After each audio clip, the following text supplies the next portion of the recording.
For Imprints, it's really important as a project that we encapsulate the Central Coast people's stories and their identity. And part of that has been a 2-year process of collecting the local people's stories, and this part now is a very exciting stage where we're actually going to be physically bringing those stories to life into the shop fronts at Gosford and at The Entrance.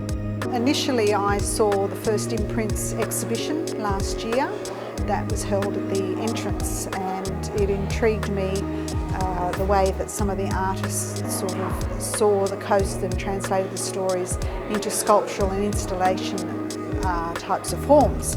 Imprints 2013 started with introducing Erth to the Central Coast region, introducing them to this fantastic land and to fantastic artists. And I guess what we wanted to do was look at the concept of bringing some shop fronts to life with a creation that told the story of the Central Coast. My name's Scott Wright. I'm Artistic Director of Erth, a theatre company based in Sydney, and I'm also co-director of a project that's been happening in the Central Coast called the Museum of Our Futures Past. I've been working with Scott on this project from the beginning. We went up to Gosford and visited Aboriginal carvings site with Liz and an elder up there called Gabby, and from that we have kind of organically formulated what this project has become. We had 36 artists show up on the first day, and from that I realised that it would be impossible for us to limit it down to 3 artists. So from that point on, we had to come up with a concept that would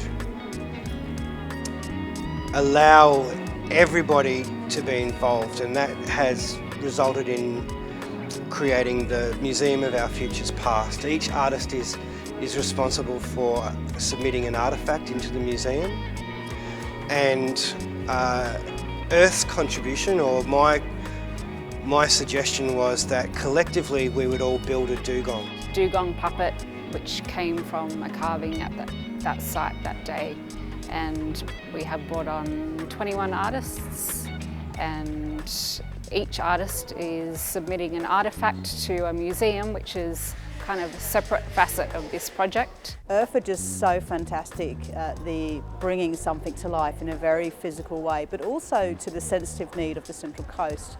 The reason for choosing a dugong was that it told us a great many things about the Central Coast.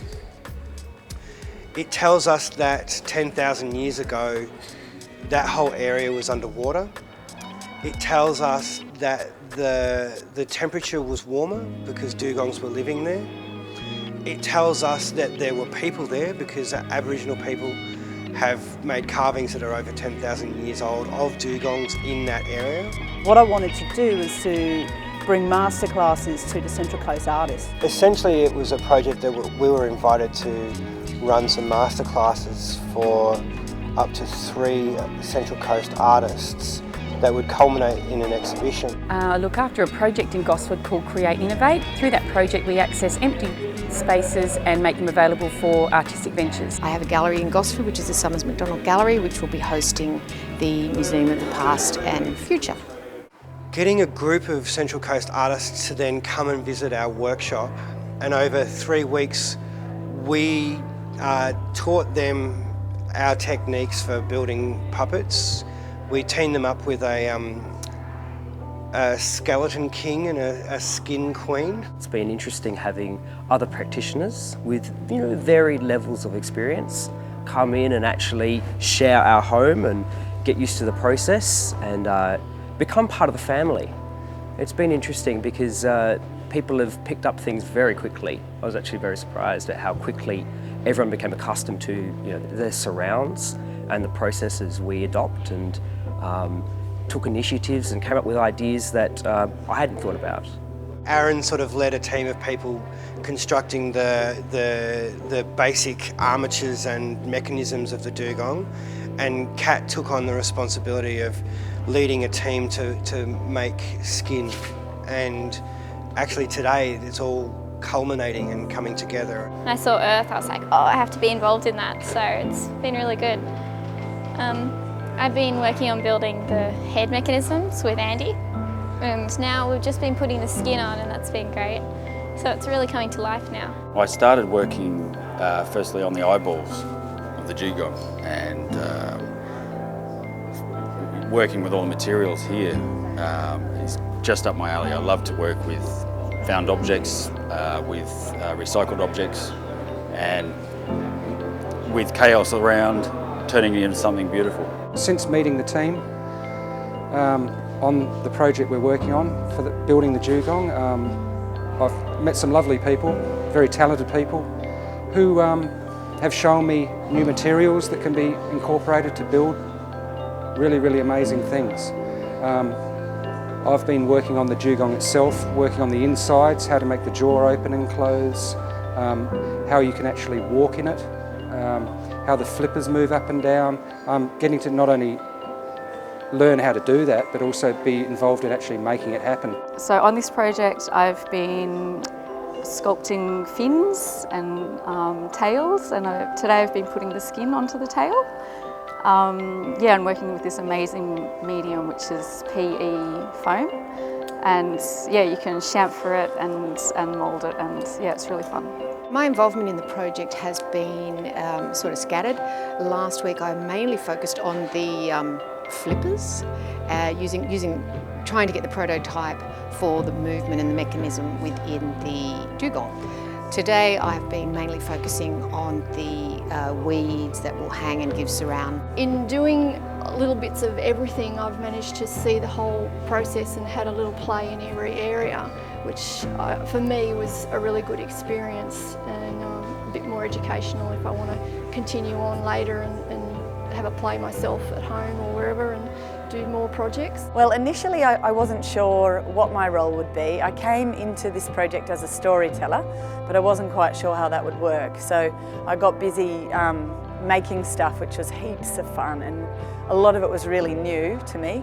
And then my role began to evolve, and it became apparent that I would be the invigilator of the museum.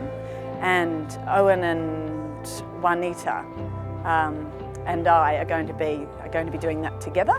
So we will be the keeper of secrets within that space. So I will be a guide in the art exhibits, and I will be telling the story of each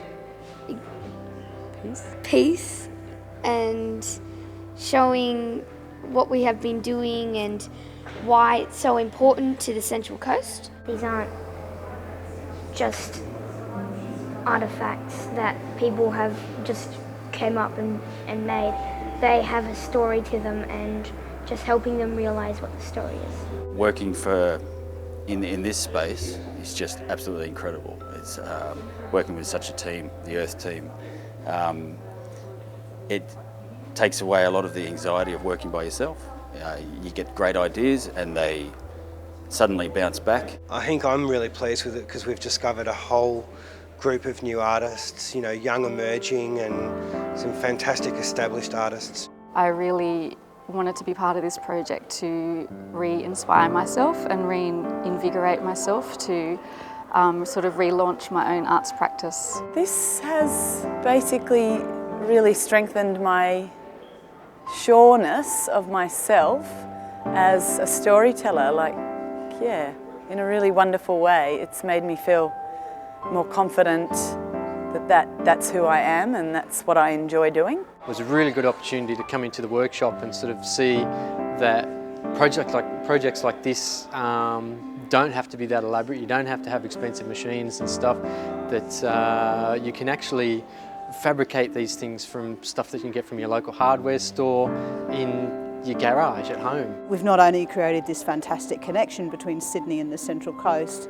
and probably ongoing relationships between two bodies of artists together, but in also this skill intake and this concept of development, where Central Coast artists learn these fantastic new skills that they'll be able to use within their work practice as they go on, which I think for them is potentially an amazing opportunity.